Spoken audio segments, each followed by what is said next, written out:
గురుగారు ఏదో అడుగుతానన్నారు.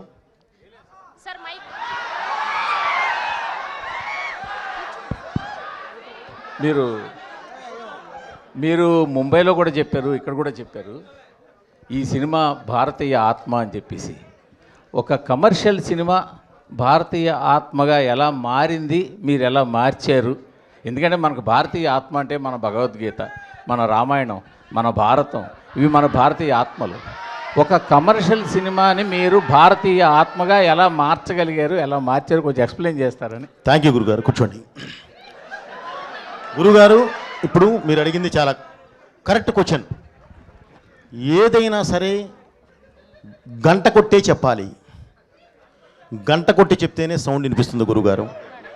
అది సాత్వికంగా చెప్తే ప్రతి ఒక్కళ్ళు చెప్తున్నాం, నో డౌట్, కాదంటలేదు. కమర్షియల్గా చెప్పినప్పుడే ప్రతి ఒక్కళ్ళకి ఎక్కడానికి అవకాశం ఉంటుంది. చదువుకునే రోజుల్లో బండ గుర్తు అంటామండి.